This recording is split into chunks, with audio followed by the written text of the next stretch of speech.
This is a sober living, so technically there is no medical provided. I interview each and every person that comes through. I try to get as much background from the individual himself, as much background from any family member or significant other, so I can get a full picture. Because everybody is completely unique and different.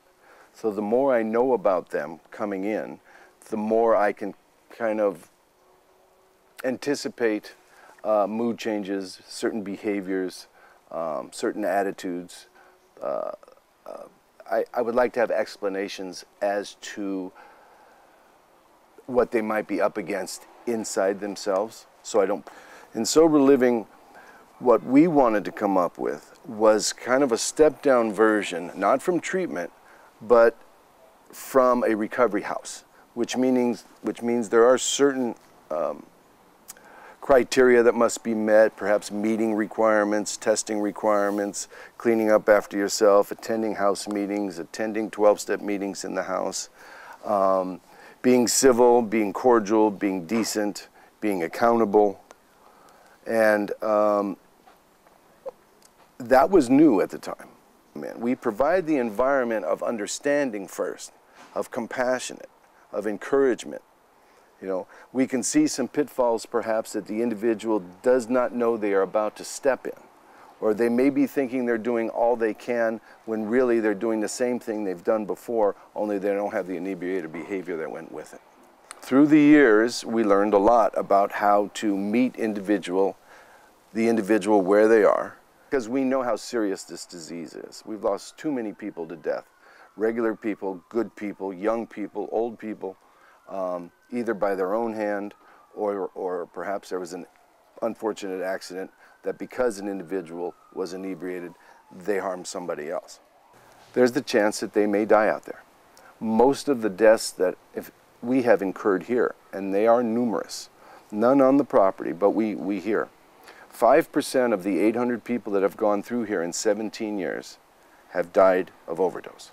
What was the In the recovery methodology and the clientele themselves. 10 years ago, if you walked on this facility, the average age of this co-ed facility was 32 years old. The average stay was 10 to 14 months. They made it their home. They were very serious about that recovery. They shared, they lived a more transparent life when they were here. They participated more. They had more to lose. They felt that the timer on their party days, if you will, was up, and they needed to take life more seriously before they were out of time. Today, the average clientele, up until 6 months ago when I changed, my average clientele was 22 years old. They wanted to be out of here in a month. The parents were willing to, they were controlling their parents, and they were controlling what they were going to do and what rewards they were going to get for being here. Hence, I have to tell you the failure rate was about 98%. They did not stay sober. And as soon as they left, they did not stay sober. And there's a couple reasons for that. Number one is the cost of treatment has gone up exponentially. The amount that insurance will cover has gone down in an equal amount. So the parents get fed up and they don't know what to do with these kids and they can't deal with them anymore. So they put them in sober living. The problem with that is they're not ready to face the truth about themselves because they're living in delusion that there is no problem, that they will be rescued anyway, and this is all their parents can afford, and the parents are done parenting them. So what we have done is we decided to go male only, 25 years and up, and build a real community of camaraderie, brotherhood, like-minded individuals that can support each other, because gender-specific does have its advantages. Age groups, similar age groups, do have their advantages.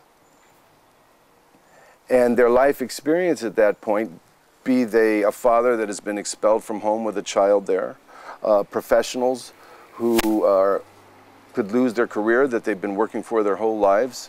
By the time these individuals come into this house, it's a much more serious event, and they take it more serious.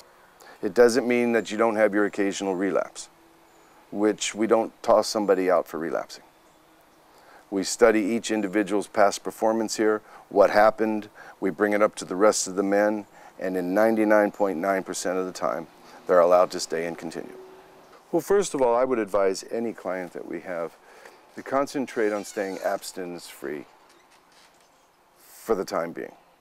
Now, abstinence-free is not recovery. It's the price of admission. I will not have the ability to exert myself, to self-analyze, to invite another human being to sponsor me, to listen to me, to give me constructive feedback, because what that individual needs to do before anything else is make a commitment to his sobriety and prove to himself that he can stay sober. At that point, it might be time to approach your significant other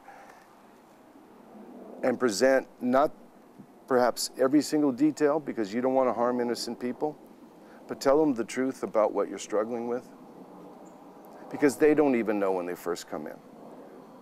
Every treatment center, be it Skid Row, the Mission, or the most expensive one you find, has the ability to help a certain type of individual.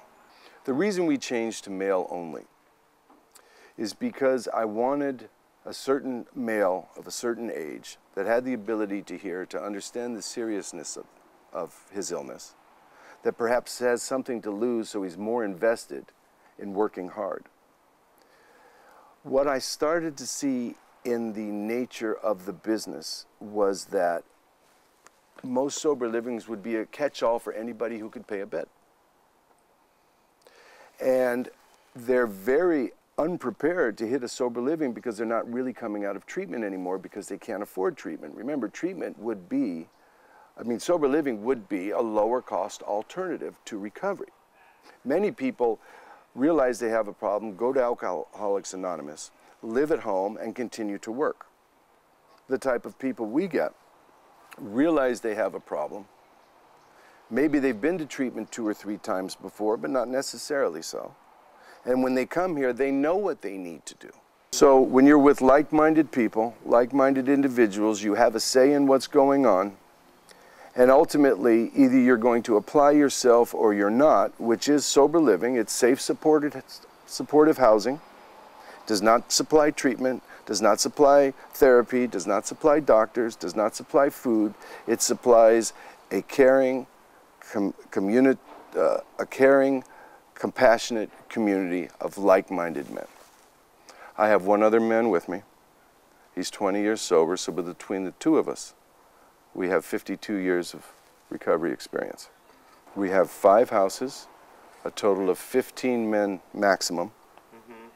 We have single rooms. 50% of our rooms are private rooms, and the other 50% are double occupancy. There's a lot of elbow room, there's a lot of space. The thing about working with human beings and emotion and the spirituality and mind and problems and issues that all human beings have is when you share yourself with another human being week after week, month after month, in some cases year after year, you know them very well, they know you very well, you've cried together, you've laughed together, you've reprimanded them, you've picked them up, you've apologized, you've accepted apologies. You don't necessarily see the results in that year or 2. Sometimes you do. It's a blessing when you do. And if I can't see results, I make sure that I'm trying to plant seeds. And these